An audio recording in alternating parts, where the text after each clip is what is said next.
Hey guys, good to see you again. We're doing today Romeo and Juliet Act 3, Scene 4, and hope you like the scenery. I was getting tired of being cooped up inside. I am not doing well with this social distancing thing, but I'm trying my best. So before we start our new text, let's talk about what we covered in our last reading. Remember, that's when Romeo is at the Friar's and he's anxiously awaiting the prince's edict. And he doesn't take that very well when the friar comes back and says that the prince has given him a sentence of banishment. Romeo does not take that well. He says it's worse than death. He throws himself on the ground. He throws the tantrum. And it takes both the friar and the nurse a little bit of time to talk him out of this negative perspective. Friar Lawrence especially chides him and says, "Are you kidding me right now? Look at all the blessings that are piled upon you. You should have been put to death. You got a reprieve from that. Juliet loves you. You weren't loved by Rosalind. And most importantly, you're still alive. Tybalt was trying to kill you. He would have killed you, but you killed him. So look at all these blessings you have." Then he comes up with a plan. He says, this is going to work, and this is going to work well. What you're going to do, we're going to work with this banishment, and we're still going to have our happily ever after. So you're going to go off to Mantua, going to let some time pass. When things calm down, I will talk to your families. I will announce that you're married, and I will get the prince to pardon you so you can come back and have your happily ever after. Now, the friar, I'm going to call the man with the plan. Unfortunately, his plans always go wrong.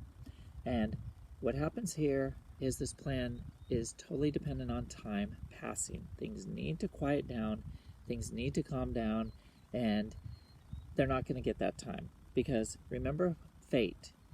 Fate is cruel, fate is mean, fate is vindictive. It makes you think you're having the happily ever after and pulls the rug right out from under you. So in today's scene, guys, the friar's plan is messed up almost instantaneously. We are at Act 3, Scene 4, and we're at a room in the Capulet's house. And what's happening here is Paris, I think it's a little rude and a little bold, but he's at the Capulet's again begging for Juliet's hand. And Lord Capulet tells him, look, we haven't had time to talk to her. We haven't had time to convince her to marry you because her cousin just died, and she's really mourning over that.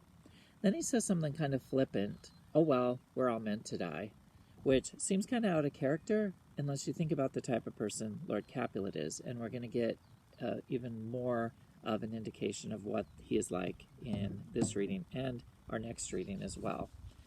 So he tries to say goodnight to Paris. Paris says, well, I'm disappointed that I didn't have time to win her over either. And Lady Capulet then says, well, we'll try to find out tomorrow how she feels about you. Lady Capulet does not know that Juliet thinks the guy's a toad. A very toad. So she says, she makes kind of a flippant comment, but it acts as a catalyst because Lady Capulet says, tonight isn't good because she's really upset. She's mewed up to her heaviness, meaning that she's so distraught. Now, they think it's about Tybalt. We know what it's about. It's about Romeo's banishment. That gets Lord Capulet to thinking. And Lord Capulet decides, hey, I'm going to do something here. And I think Juliet will go along with it. And then, because he's really egotistical, that's going to be coming out more and more, is he says, I think she will be ruled in all respects by me. Nay, more, I doubt it not. In essence, what he's saying is, she's going to agree with me just because that's what I want. Of course she's going to want what I want. Again, very egotistical. Then he puts the onus on Lady Capulet and says, before you go to bed, I want you to go talk to her. I want you to tell her what's happening. And what's happening is he's going to set up the wedding. He wants to set it up for Wednesday, and then he asks, hey, what day is it today anyway? It's Monday, he's told. Well, then he decides, well, that's not very much time. Let's make it Thursday. as if one day is going to make that big of a difference. So he asked Paris, what do you think about this? Will you be ready? Not even concerned about whether Juliet's going to be ready or what she wants, again, because in Lord Capulet's twisted egotistical mind, he's thinking, of course she'll want it, because that's what I want. So he says, she's going to get married to you on Thursday. We're not going to have a very big wedding because we don't want to appear insensitive because of Tybalt just dying. And so we'll keep it small and we'll have just a few people. Paris says he wishes Thursday were tomorrow. He's all for it, which is kind of interesting because he hasn't even really talked to her. So, again, but I guess if you're a toad, you have to settle for what you can get. Lord Capulet reminds his wife, go talk to her before we go to bed and tell her about this wedding, and we're going to make it happen. And again, he gives Lady Capulet the responsibility for this. Now, remember, the friar's plan depended on time, and that time was just ripped out from under them, because now the wedding is set for just a couple days. Remember we said before, when Lord Capulet told Paris that whatever Juliet wanted, he would go along with? You probably see what's coming in the next scene.